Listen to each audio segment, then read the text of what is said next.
और मैगजीन में सक्सेसफुल दिखाई दे रहा है, क्या उसकी लाइफ में कभी कोई स्ट्रगल नहीं रहे हैं? क्या वो इस समय किसी चैलेंज का सामना नहीं कर रहा है? क्या उसकी लाइफ पूरी तरह से स्मूथ चल रही है? क्या जवाब आता है? सोचिए सोचिए, जो भी जवाब आ रहा है उसे नोट कर लीजिए, क्योंकि समरी के अंत होते होते तक आपको बहुत कुछ मालूम चलेगा। क्या मालूम चलेगा वो आप समरी में जानेंगे। आज की बुक समरी है द हीरो, जिसे लिखा है रोंडा बर्न ने। ये वो नाम है जिसे हम कभी भी नहीं भूलते, हम में से ज्यादातर। रोंडा बर्न एक राइटर और प्रोड्यूसर हैं। बर्न ने अपने करियर की शुरुआत द सीक्रेट फिल्म से की थी। इस फिल्म के बाद उन्होंने इसके ऊपर एक बुक लिखी। उनकी बुक और फिल्म दोनों लॉ ऑफ अट्रैक्शन पर बेस्ड थी, जो कहती है कि आपके थॉट्स आपकी लाइफ चेंज कर सकते हैं। द सीक्रेट न्यूयॉर्क टाइम्स पर बेस्ट सेलर बुक रह चुकी है। बहरहाल आज की बुक समरी है द हीरो, और इस समरी में आप अपनी लाइफ के हीरो कैसे बने वो सीखेंगे। याद रखिए, हीरो वही होता है जो विलेन से 10 मिनट ज्यादा देर तक लड़ने की हिम्मत रखता है। ताकत नहीं, हिम्मत। आइए शुरू करते हैं आज की book summary the hero, only on Google. क्या आपको वो कहानियां याद हैं जो आपको बचपन में अच्छी लगती थी? ज्यादातर वो टिपिकल परियों की कहानियां होती थी, जिसमें एक राजकुमारी को राक्षस उठा ले जाता था और हीरो आकर उस राक्षस को मारकर राजकुमारी को छुड़ा लेता था। यानी कि इन कहानियों का हीरो मुश्किल से मुश्किल काम भी आसानी से कर लेता था। खैर, आपको मानना ही पड़ेगा कि बड़े होते होते आप काफी हद तक इन कहानियों से पक चुके होते हैं, क्योंकि आपको पता होता है कि ये सिर्फ फैंटेसी है और कुछ नहीं, और रियल लाइफ में सिचुएशंस अलग होती हैं। तो क्या हम ये मान लें कि हमें बचपन में ये कहानियां पढ़नी ही नहीं चाहिए थी? इंसान की ग्रेटनेस इसी बात में है कि वो हार के बेहद करीब पहुंचकर भी हार न माने। अगर आप ठान लें कि कोई चीज हासिल करनी है, तो आप उसे पाने के लिए बड़ी से बड़ी मुश्किल से भी टकरा जाएंगे, और इसी में इंसान की सबसे बड़ी जीत है। अपने सपनों तक पहुंचने का रास्ता आपको अपने बचपन की फेवरेट बेड टाइम स्टोरी से मिल सकता है। इन कहानियों में एक सीक्रेट छुपा है जो आपको अपने गोल्स और ड्रीम्स अचीव करने में काम आएगा। इस समरी में आप उस फॉर्मूला के बारे में जानेंगे जो आपको अपनी स्टोरी का हीरो बना देगी। साथ ही आप समझेंगे उन चैलेंजेस के बारे में और उस जीत के बारे में जो इस जर्नी में आप एक्सपीरियंस करेंगे।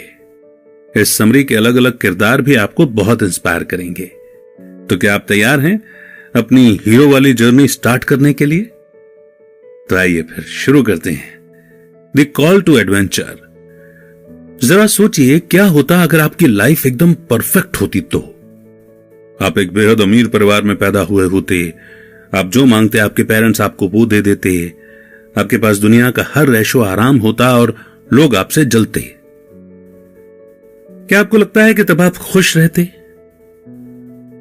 शायद हां। सुनने में तो एक ड्रीम लाइफ के जैसा लगता है, लेकिन एक दिन आप इस लाइफ से भी बोर हो जाते। एक परफेक्ट लाइफ आपको आगे बढ़ने और अपने दम पर कुछ हासिल करने का मौका कभी नहीं देती। जब आपको सब कुछ बैठे बिठाए मिल रहा है, तो आप मेहनत क्यों करेंगे? परफेक्ट लाइफ मीनिंगलेस होती है, जिसका कोई पर्पस नहीं होता। शायद यही वजह है कि परफेक्ट लाइफ असल में होती ही नहीं है, क्योंकि लाइफ परफेक्ट हो ही नहीं सकती। मगर हां, जो हो सकता है वो ये कि जैसी लाइफ आपको चाहिए वैसी आप क्रिएट कर सकते हैं। आप इसे तब भी अचीव कर सकते हैं जब आपको यह लग रहा हो कि इसे अचीव न कर पाने के 100 कारण हैं। Anastasia Soare Anastasia Beverly Hills makeup company की फाउंडर हैं। वो जब यूनाइटेड स्टेट्स आई थीं, तो उनके पास कुछ नहीं था। अनास्तासिया रोमानिया से हैं और उन्हें ठीक से इंग्लिश बोलना भी नहीं आता था, इसलिए उन्हें किसी बच्चे की तरह अल्फाबेट सीखने से शुरुआत करनी पड़ी। पॉल और फोलिया किंको के फाउंडर हैं, जो कि एक डॉक्यूमेंट कॉपी बिजनेस करती है। पॉल को बचपन में डिसलेक्सिया था और वो हमेशा हाइपर एक्टिव रहते थे। 16 की उम्र में वो स्कूल से निकाल दिए गए। कई साल बाद किंको को फेडेक्स ने $2.4 बिलियन में खरीद लिया। कोई नहीं चाहेगा कि उस पर मुसीबतों का पहाड़ टूटे, मगर मुसीबतें मौका देखकर नहीं आती हैं। अनास्तासिया और पॉल जैसे लोगों ने ऐसे चैलेंजेस का सामना किया है जहां कोई और होता तो हार मान लेता, मगर यही मुश्किल दौर तो आपको मजबूत बनाता है। यह आपको कुछ भी हैंडल करने के लिए और ज्यादा तैयार कर देता है। हालात चाहे जैसे भी हों, आप अपने सपने जरूर पूरे कर सकते हैं, क्योंकि आपके अंदर इतनी काबिलियत है। फिर चाहे आपके पास पैसा, पावर, एजुकेशन या मोटिवेशन कुछ भी ना हो, अगर बाकी सक्सेसफुल लोग ऐसा कर सकते हैं तो आप क्यों नहीं कर सकते? ये वो अहम सवाल है जो आपको खुद से पूछना चाहिए। Your calling. हर किसी में एक यूनिक एबिलिटी या टैलेंट होता है, लेकिन हर किसी को यह बात मालूम नहीं होती, क्योंकि उन्होंने कभी इसे डिस्कवर ही नहीं किया होता है। आपकी यूनिक एबिलिटी या टैलेंट आपको अपनी कॉलिंग यानी मन की आवाज को पहचानने में हेल्प करते हैं। आपकी कॉलिंग आपकी लाइफ का पैशन है। यह एक ऐसी चीज है जिसे आप बेहद पसंद करते हैं और इसकी परवाह करते हैं, या यूं कह लें कि आपकी कॉलिंग आपकी खुशियों की चाबी है, क्योंकि आप जब भी उस एक्टिविटी को करते हैं तो आपको अजीब सी खुशी और संतुष्टि का एहसास होने लगता है। यह आपको शांति और सुकून देता है। ऐसा ही कुछ माइकल एक्टन स्मिथ को भी फील हुआ था। माइकल को बचपन से ही वीडियो गेम्स का क्रेज था। मौका मिलते ही वो कोई ना कोई गेम खेलने बैठ जाते। बड़े होकर भी उनका यह पैशन कम नहीं हुआ। माइकल की कॉलिंग थी वीडियो गेम्स खेलना, जिसमें उन्हें सच्ची खुशी मिलती थी। तो माइकल ने अपनी कॉलिंग को ही अपना करियर बना दिया। उन्होंने माइंड कैंडी नाम से एक चाइल्ड एंटरटेनमेंट कंपनी स्टार्ट की, जिसने एक famous online role playing game Moshi Monsters बनाया है। यह गेम जबरदस्त हिट साबित हुआ। इंसान की कॉलिंग किसी भी फॉर्म या शेप में हो सकती है। यह आपके बचपन की कोई हॉबी हो सकती है, ठीक वैसे ही जैसे माइकल की कॉलिंग स्टार्ट हुई थी, या कुछ ऐसा भी हो सकता है जो आपने बड़े होने पर डिस्कवर किया हो। इनमें से चाहे कुछ भी हो, पर आपकी कॉलिंग तभी कॉलिंग मानी जाएगी जब आपको इससे संतुष्टि का एहसास होगा, और लाइफ के किसी भी पॉइंट पर आपको यह एहसास हो सकता है। आपको अपना माइंड खुला रखना होगा। न जाने आपको कब कौन सा आइडिया आ जाए। याद रहे कि आपकी कॉलिंग आपके लिए खुशी के सोर्स के साथ इनकम का सोर्स भी बन सकती है। इसीलिए कभी किसी को मौका मत दो कि वो आपको अपनी कॉलिंग डिस्कवर करने से रोक सके। The mind of a hero. ऐसी कौन सी चीज है जिससे डील करने में इंसान को सबसे ज्यादा मुश्किल होती है? दूसरे लोग या अपनी लिमिटेशन और कमजोरियां? नहीं, इसका जवाब है आपका एटीट्यूड, जिस पर काबू पाना दुनिया का सबसे मुश्किल काम है। आपका एटीट्यूड आपको ऊंचाइयों पर ले जा सकता है, लेकिन यही आपको नीचे भी गिरा सकता है। अगर आपको लाइफ में कुछ अचीव करना है तो ऑप्टिमिस्टिक एटीट्यूड का होना बहुत जरूरी है। मगर आप अपने एटीट्यूड को कंट्रोल कैसे करेंगे? लेन बीचली एक फॉर्मर सर्फर हैं। वो 7 बार वर्ल्ड चैंपियनशिप जीतने वाली पहली फीमेल सर्फर हैं। अगर दुनिया में कोई जानता है कि अपना एटीट्यूड कैसे कंट्रोल किया जाए तो वो लेन है। लेन कहती है कि अपनी लाइफ को इंप्रूव करने का एक ही तरीका है कि आप अपने थॉट्स की जिम्मेदारी लें। आपके थॉट्स और एटीट्यूड का आपस में स्ट्रॉन्ग कनेक्शन होता है। आप जैसा सोचते हैं वैसा ही बिहेव करते हैं।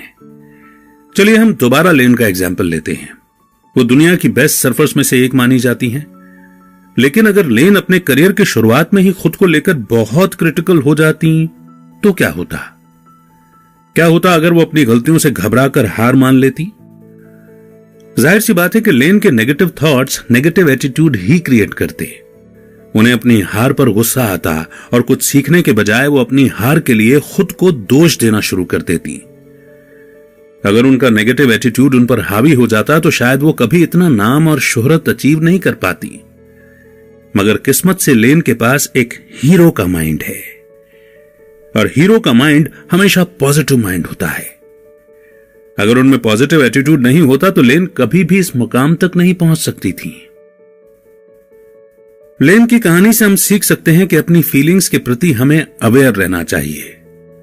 कुछ खोना, फेल होना और गलतियां करना ऐसी चीजें हैं जिनसे पूरी तरह से बचा नहीं जा सकता। ये कभी ना कभी तो होंगी ही। जिंदगी ऐसी ही है, ये हमें बहुत कुछ सिखाती है, और इस प्रोसेस में कई बार हमें दर्द भी होता है। लेकिन जो तकलीफ आपको फील हो रही है उसे एक्सेप्ट करना सीखो और खुद को यह याद दिलाते रहो कि यह आपकी कहानी का दी एंड नहीं है। आप नेक्स्ट टाइम बेटर परफॉर्म कर सकते हैं। लेन को जब डाउट फील होता था तो वो कुछ ऐसा करती थी जो उनका मूड ठीक कर सके, और वो चीज थी सर्फिंग, जो उनका पैशन था। सर्फिंग ही एक ऐसी चीज है जो लेन को सबसे ज्यादा खुशी देती है, इसलिए वो वही करना पसंद करती हैं। अगर आप भी कभी डाउन फील करें तो कुछ ऐसा करें जो आपके चेहरे पर स्माइल ले आए, और उसे तब तक करते रहें जब तक कि आपको अच्छा फील न होने लगे। The heart of a hero. आपके भी कुछ सपने और गोल्स होंगे, लेकिन आपने शायद कभी उन्हें हकीकत में बदलने की कोशिश तक नहीं की होगी। ऐसा क्यों है? ऐसा इसलिए है क्योंकि इसके लिए आपको अपने कंफर्ट जोन से बाहर निकलना होगा, और वो आप करना नहीं चाहते। क्योंकि इसके लिए आपको वो करना होगा जो आज से पहले आपने कभी नहीं किया है। यह चीज सबसे ज्यादा डरावनी लगती है ना? आप प्रेडिक्ट नहीं कर सकते कि आगे क्या होगा। आपको नहीं पता कि आपको सक्सेस मिलेगी या नहीं। अगर आप फेल हो गए तो क्या होगा? उसके बाद आप क्या करेंगे? अपने डर की वजह से आप सिर्फ बुरे रिजल्ट पर फोकस करते हैं।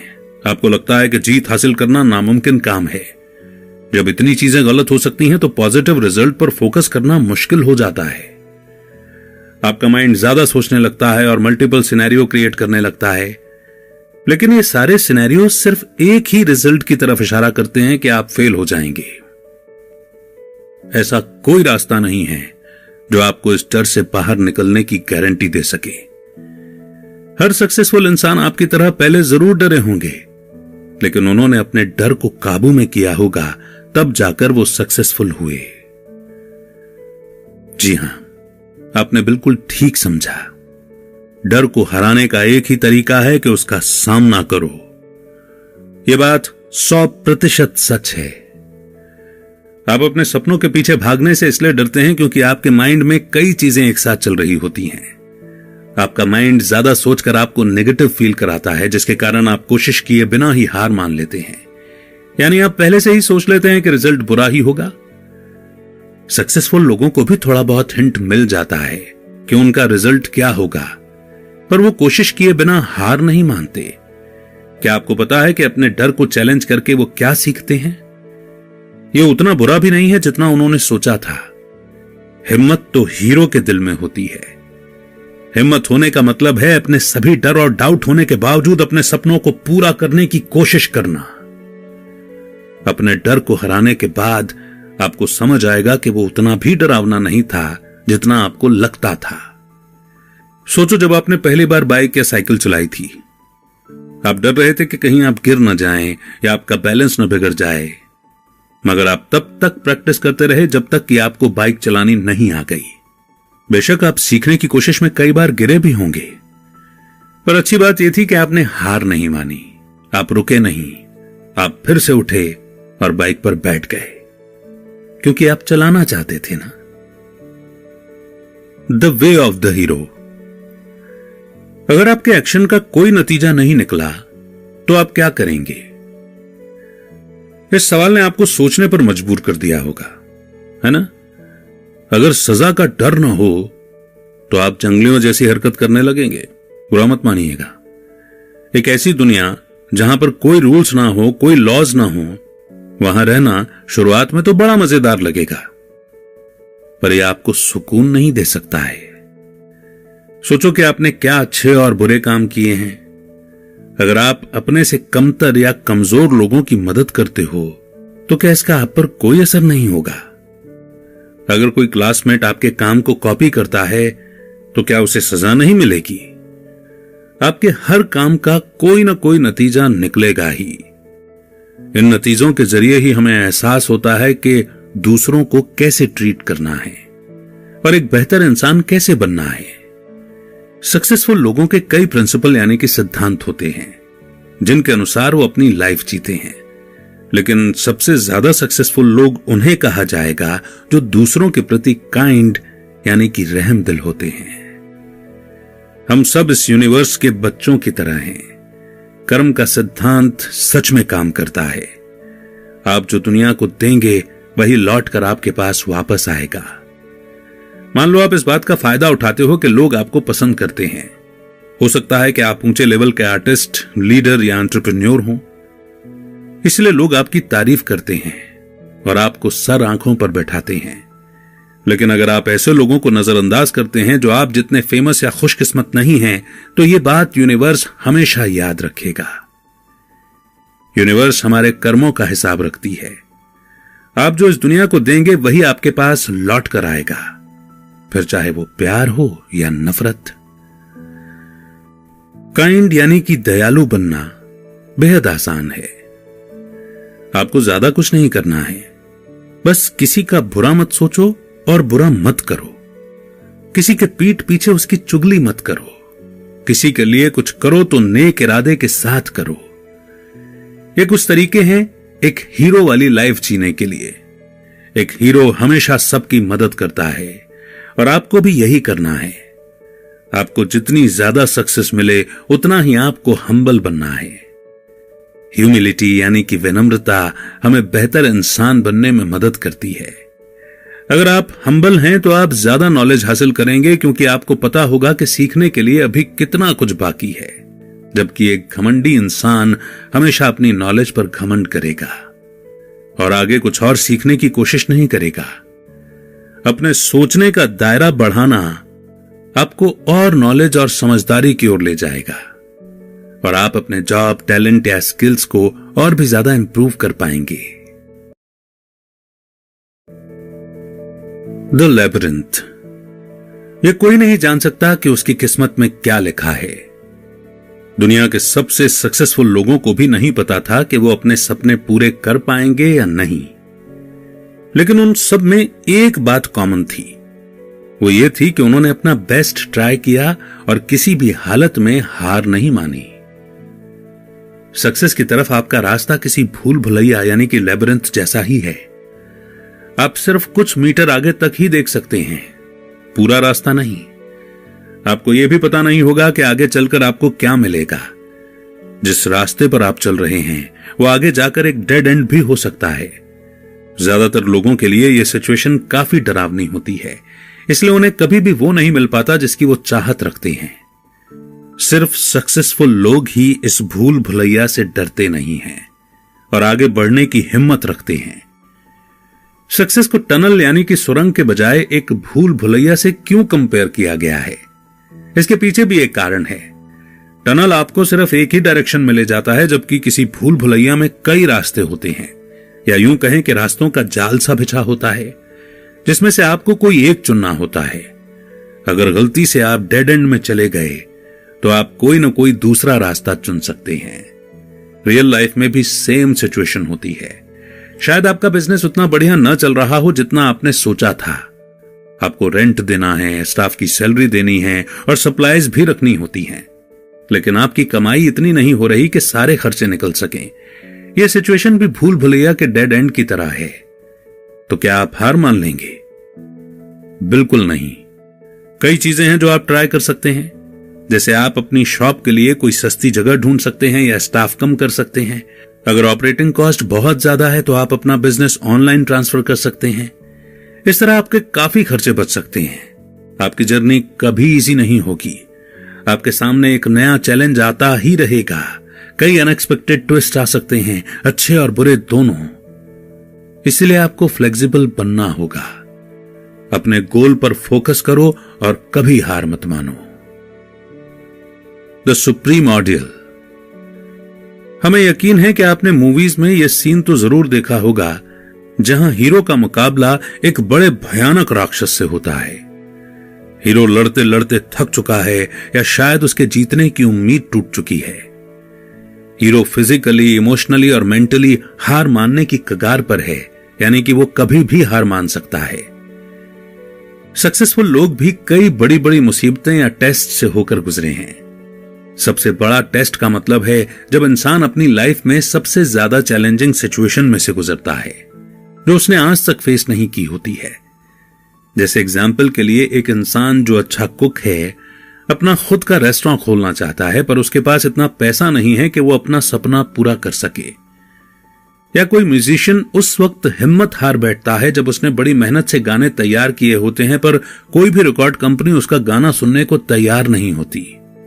हैरी पॉटर बुक सीरीज की ऑथर जेके रोलिंग ने भी अपने सबसे बड़े टेस्ट का सामना किया था और उससे जीत कर बाहर निकली थी। क्या आप मानेंगे कि शुरुआत में कोई भी पब्लिशिंग हाउस हैरी पॉटर की सीरीज छापने को तैयार नहीं था? रोलिंग उम्मीद खोने लगी थी। उनकी फाइनेंशियल कंडीशन ठीक नहीं चल रही थी। उन्हें खुद पर डाउट होने लगा था कि क्या वो वाकई में इतना बुरा लिखती हैं। उम्मीद का दामन अगर छूटने वाला हो तो भी हिम्मत मत हारो। सबसे बड़े टेस्ट की सिचुएशन तब आती है जब आप वो पाने वाले होते हैं जो आप कब से पाना चाहते थे, और तब आपका सारा एफर्ट, टाइम और कमिटमेंट सार्थक लगने लगता है। लेन बिचली, जिनकी कहानी हमने पढ़ी थी, उन्हें आमतौर पर दुनिया एक पॉजिटिव इंसान के तौर पर जानती है, लेकिन हर सक्सेसफुल इंसान की तरह उन्होंने अपनी लाइफ में बुरा दौर एक्सपीरियंस किया है। जैसे कि 1996 में उन्होंने क्रॉनिक फटीग यानी कि थकान का सामना करना पड़ा, जिसकी वजह से वो काफी फ्रस्ट्रेटेड हो गई थी, क्योंकि ये उनके करियर का पीक टाइम चल रहा था और उन्हें कई सर्फिंग कंपटीशन में हिस्सा लेना था। क्रॉनिक फटीग ने उन्हें बेहद गुस्सैल और चिड़चिड़ा बना दिया था। लेन जानती थी कि उन्हें ऐसी हालत में आराम की जरूरत थी, लेकिन वो बाहर जाना चाहती थी, स्विमिंग और सर्फिंग करना चाहती थी। सर्फिंग लेन के लिए सिर्फ एक करियर नहीं था, बल्कि उनका पैशन था। ये उनके लिए सांस लेने जितना जरूरी था। लेन जानती थी कि उनमें इतनी ताकत नहीं थी कि वो अपना पैशन फॉलो कर सकें, लेकिन इसके बावजूद वो एक कंपटीशन में हिस्सा लेने के लिए हवाई गईं। उस साल हवाई में जितने भी सर्फिंग इवेंट हुए थे, लेन ने वो सारे जीते। क्रॉनिक फटीग लेन का सबसे बड़ा टेस्ट था। हालांकि वो जानती थी कि उन्हें रेस्ट की जरूरत है, लेकिन फिर भी वो अपने पैशन के दम पर किसी तरह सरवाइव कर गईं। उन्होंने एक बार भी नहीं सोचा कि शायद यही कारण हो सकता है कि मैं अब सर्फिंग नहीं कर पाऊंगी। अपनी बीमारी को लेन ने बहाना नहीं बनने दिया। वो मजबूती से खड़ी रहीं और क्रॉनिक फटीग पर जीत हासिल की। उनके इसी पॉजिटिव एटीट्यूड के कारण वो उस साल का पहला वर्ल्ड टाइटल जीत पाईं। The reward. एक कहावत है, रेनबो हमेशा बारिश के बाद में ही दिखता है। यानी कई तकलीफों और फेलियर का सामना करने के बाद जब सक्सेस मिलती है तो सब कुछ सार्थक लगने लगता है। ये चीजें आपके साथ किसी कारण की वजह से हुई थी, और वो कारण यह है कि यह आपको और भी मजबूत बनाता है। यह आपके सक्सेस और रिवॉर्ड जो सक्सेस के तौर पर आपको मिला है, उसे और ज्यादा संतुष्टि देने वाला बना देता है। जैसा कि हमने बताया कि सक्सेस इतनी आसानी से नहीं मिलती। बेशक हमारे सामने अचीव करने के लिए हमेशा गोल्स और ड्रीम्स होंगे, लेकिन इतने स्ट्रगल के बाद जब यह आपको मिलती है तो इसे फील करना भी जरूरी है। आपने सक्सेस अचीव की है, न जाने कितने महीनों, कितने आंसुओं, फ्रस्ट्रेशंस और स्ट्रगल के बाद आखिर ये आपको मिला है। आपने इम्पॉसिबल को पॉसिबल कर दिखाया है, तो इसे सेलिब्रेट करना तो बनता है। इस बुक की ऑथर रोंडा बर्न एक साधारण परिवार से हैं।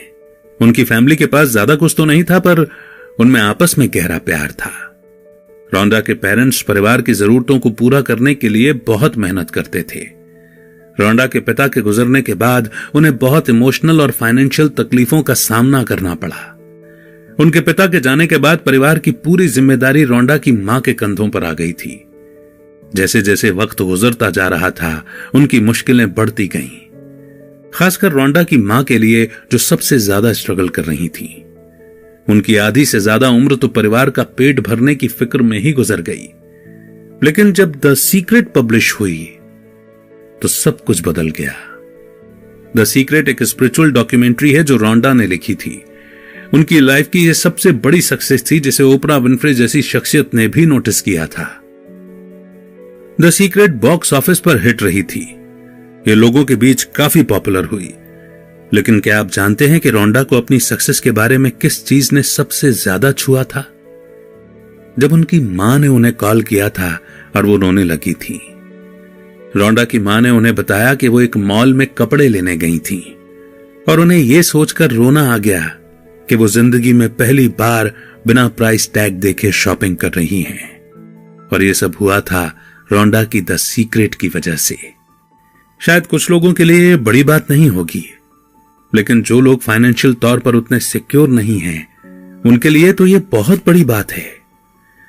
रोंडा बहुत शुक्रगुजार थी कि द सीक्रेट को इतना जबरदस्त रिस्पांस मिल रहा था, लेकिन उनके लिए सबसे बड़ा रिवॉर्ड यही था कि वो अपनी फैमिली को सपोर्ट कर पा रही थी।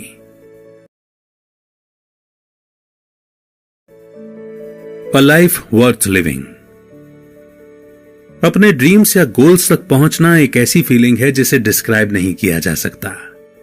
यह आपकी लाइफ का सबसे हैप्पी मोमेंट होता है। इसमें आप हंसेंगे, स्माइल करेंगे, यहां तक कि आप ये सोचकर रो देंगे कि मैंने ये क्या अचीव कर लिया। ये मोमेंट आपको ऐसा फील कराएगा जैसे आपने आसमान छू लिया हो।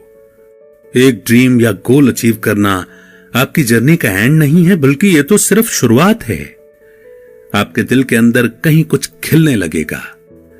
अपने नेक्स्ट गोल को अचीव करने की इच्छा के अलावा आपके दिल में हमदर्दी होगी। अब आप में वो इच्छा जन्म लेने लगेगी कि आप दूसरों को उनके एम्बिशन को पूरा करने में मदद कर सकें। हीरो बनने का रास्ता काफी मुश्किल है। जब आप दूसरों को अपना सपना पूरा करने के लिए स्ट्रगल करते हुए देखते हैं, तो आप किसी भी तरह उनकी हेल्प करना चाहते हैं। इंसान का स्वभाव होता है कि वो दूसरे इंसानों के प्रति हमदर्दी रखे और उसकी मदद करे। इसलिए आप जितना हो सके उनके दुख और तकलीफों को दूर करने की कोशिश करते हैं। एक हीरो सिर्फ अपनी जीत के बारे में नहीं सोचता, बल्कि और लोगों के बारे में भी सोचता है। पीटर बरवाश ने बिल्कुल ऐसी ही जिंदगी जी है। बरवाश को नंबर 1 कैनेडियन टेनिस प्लेयर और कोच माना जाता है। उन्होंने जिन लोगों को टेनिस की कोचिंग दी है, उनमें विलियम्स सिस्टर्स, वीनस और सेरेना विलियम्स जैसे प्लेयर शामिल हैं।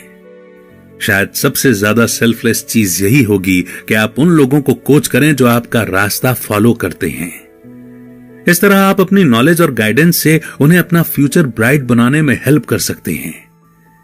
बरवाश कहते हैं कि उनका कंट्रीब्यूशन ही उन्हें सुबह उठने के लिए मोटिवेट करता है और उन्हें गहरी संतुष्टि देता है।